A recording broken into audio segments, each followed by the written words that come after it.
everyone, it's finally Inktober. If you're new here, hi, I'm Elle, and if you've been here before, oh my goodness, I'm so excited for this month. In this video, I'm going to be covering what materials I will be using for Inktober, what my goals are, what restrictions I have set for myself, and at the end, I'm also going to be talking about what I will discuss in the other videos. Maybe you're doing Inktober yourself, and if so, let me know in the comments and how your progress is going. So the pens that I have been using for this challenge so far is I have my Pigma Micron Fineliner, a Graphik Fineliner, Staedtler Pigment Liner, a brush pen from Ecoline, and my Pilot drawing pens. It turns out I have so many Fineliners, and I didn't quite realize how many I had. So I've been experimenting with those and seeing which ones are best. For the actual ink washes, I've been using Ecoline and Indian Ink. Now, the key difference between these two is that Indian Ink is waterproof, and Ecoline is not waterproof. Ecoline isn't really an ink, as it's more of a liquid watercolor. So it's a little bit tricky because sometimes I forget that. Now, I will be labeling all of the materials that I've been using in this video. I will be putting them in the description. So if you haven't heard me clearly or you're not sure, you can always go and check it out and find them from there if you're curious. The papers that I have used for my ink drawings so far have been Strathmore mixed media paper and Strathmore marker paper. The main difference is the mixed media paper is generally a lot thicker, and it's much more better for when I'm using lots of wash and a lot more of the liquid ink. And the marker paper is, as it says on the tin, generally more for the markers. Although I have found that recently to be a little bit smudgy. So we'll see how we go with that in the end. I'm sure it'll be fine. Now, if you are familiar with the art challenge Inktober, it is so much fun. Inktober is a challenge whereby you draw something every day of the month of October, and you draw something related to the prompt of the day. So every day there is a new prompt, and you get told these in advance, and generally they're quite random, and you draw something associated with that prompt. In this video, I'm going to be covering the first 3 days, and I'll be doing more videos on the other ones later. But the first 3 days, the word prompts were fish, wisp, and bulky. I found bulky generally quite hard to think what I was going to do.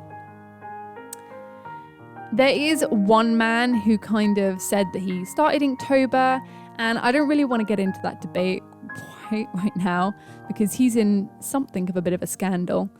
But I think personally that Inktober has developed way beyond that, and that it's developed and become something for the community. It has become so much more than just one individual and one person's idea, and generally fun for everyone. And if you want to do it, have a go. Brilliant. So Inktober is meant to be done technically sort of as it implies with inks, as in the medium that you're meant to be using to create these drawings is meant to be ink, but it's totally open to interpretation now, and you can use watercolors, digital art, anything that you're comfortable with personally. Last year I used a lot of mixed media, and this year generally I'm only going to be using inks. So my goals for this Inktober, the reason I set them is because last year I found certain things quite difficult, is that I only wanted to use one kind of medium, which was going to be the ink. Because as I said, last year I did watercolor and all sorts, and it got really complicated. I wanted to do one size of paper. Again, last year it was very varied. And so far, that's the one that I haven't really stuck to as much, but I haven't found it to be as much of a hindrance this year. And that's probably down to, with the different mediums last year, I was also changing the kind of paper. And also my third rule, and probably the one that's been most valuable for me so far, is that I would start every new prompt each day. If I hadn't finished one, or if I don't finish one in the future, I'm not going to carry on doing it until I finish that one. I'm going to start the new day with that prompt that day. So if the one that I'm doing now is Wisp, if I hadn't finished that, I wouldn't start Wisp on day 3. I would start Bulky, which was the prompt for day 3. And generally, these have been really, really, really great so far. So those are kind of the restrictions that I set myself. In terms of what I wanted to achieve, I want to do more than 12 drawings, because last year I managed 12 and I really want to beat that. And also I wanted to generally be more creative. I think not creative in terms of idea, and also creative just in terms of how I'm putting these images together and kind of utilizing everything I've learned over the past year and hopefully putting that into these drawings. So I definitely wanted to be a little bit more wacky in terms of ideas. And I think so far I'm definitely making strides in that way, and it's helping me to kind of develop my own sense of style and what I enjoy drawing. So all of the random things that come into my brain, I sort of indulge them a little bit in this challenge, and it's been really, really great for me to just kind of push those boundaries and stretch my creative limbs. In my next couple of videos, I'm going to be talking about the techniques that I have found that have really helped me so far, what I've learned. I'm also going to be tackling sort of the motivation you need to continually do something like Inktober, which I'm definitely starting to struggle with. So we're going to be talking about how you can get over that and how you can keep yourself motivated for the rest of the days to come. It's open to a range of abilities. You don't just have to be a professional. You could be an amateur artist. You could be someone who just does it as a hobby, or a complete beginner. It is completely open to everybody in the art community. I would definitely stress that I am something of a beginner. I only started doing art again like a year ago. Last Inktober actually was the first one that I started drawing properly since I'd been at school. And I've spent the last year kind of just refreshing my skills and learning and doing fundamentals. But in terms of using ink and stuff, I've done a lot of line work, but actually ink washes has definitely been a bit of a learning curve for me. So take anything that I might say in future videos with a pinch of salt. If you think that what I'm producing is great or looks great, then feel free to kind of use the techniques that I use or materials or XYZ. I'm going to pop off. VoiceOver L is going to be leaving you now to enjoy the music and my own interpretation of Bulky, which I really enjoyed doing.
So these are my finished drawings for day 2 and 3 of Inktober.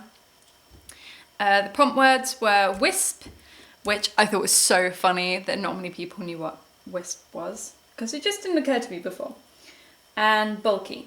So this is my one for wisp, which is the idea of you know that last little bit when you blow out a candle and it's like really that last wisp of smoke. And to me it always looks like kind of little dancing people because it's always like really super twirly, and I love playing with candles, but that's another thing. So I did this one on the, oh look, there's my other drawing that I did. So I drew this one out and I really liked it, but it just, I had drawn it too high on the paper, which is the problem when, like me, you don't have an art box, or light box rather, so I have to draw things again. So obviously I traced over this one and then retraced it on this side, lower down, and then carried on doing the hair. And I still felt like with this one that I should have used a bigger piece of paper, just to really elongate the shape more, because the more kind of squished down that I made it, the less wispy it was starting to look. So that would be my thing that I would want to change first. And then I would also like to just kind of add more, I think lines, just change, I don't know, change my lines. They're still a bit too careful at this stage, which is fine because it's drawing number 2, and that's something that I've chosen to work on in this Inktober, is just to be more creative. But overall I was quite happy because I've not really done face with ink, and I was a little bit worried about that. And I really like this bit here, especially this bit. That's not my favourite bit. I just really like the kind of bendiness and the shape. But overall I was quite happy. So that was day 2, and I finished this one in, I think, good time as well, so I was quite happy with that one.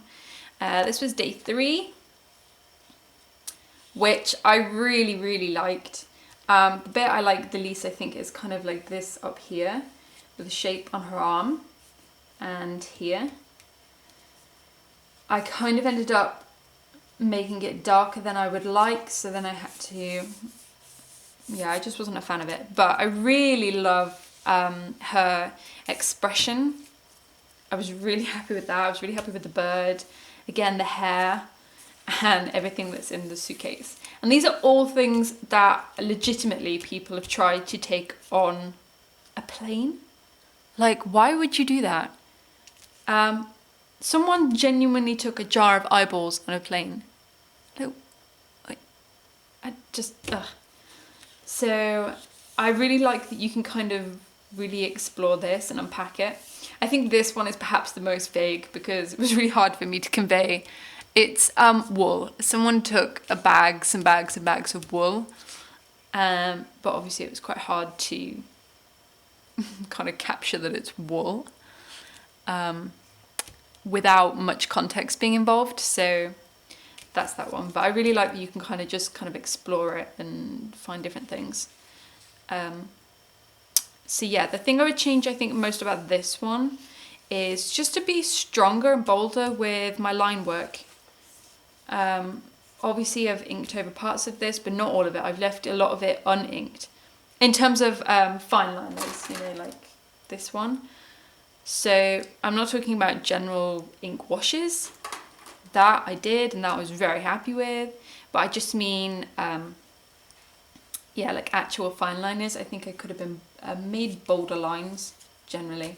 So that's what I would change on this one. But overall, I'm happy because they're definitely an improvement on last year's Inktober. So, and actually this has been really useful for me to kind of figure out what I'd like to draw next. And as a bonus, just move those. Even though I don't have the progress for this picture because I wasn't recording when I did it, here is Inktober day 1, which was fish.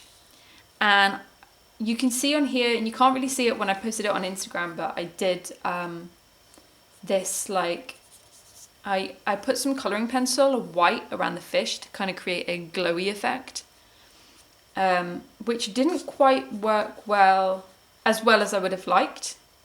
And that could be the paper. I think it's more the pencil though, they're just not very strong.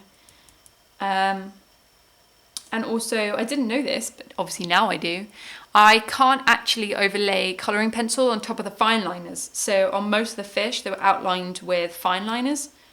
And so the pencil, like there's a little gap between the pencil and the fish itself, which I don't hate, I don't dislike it as such, but yeah, that's just a thing.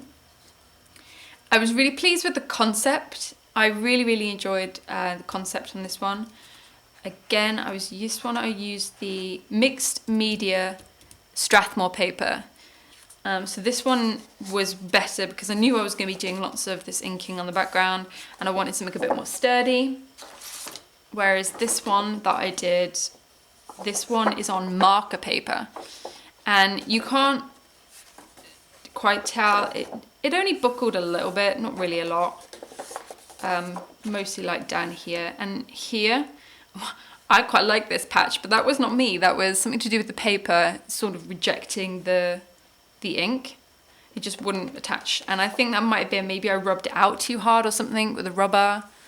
Because as I said, I don't have a light box, so I draw all my pencil sketches straight onto the paper. And I actually love leaving the pencil marks in as well. So you'll see on a lot of them, the closer you get, you can see the pencil marks. And I really like leaving that just to give it that little extra texture. So I actually think a lot of these look a lot better in real life than they do on Instagram or probably on video. But yeah, I loved the fish in this one. I was really happy with how the fish came out. So yeah, overall I'm quite happy and I'm already looking forward to doing all of the other Inktober posts. So I best get cracking because there's a lot to do.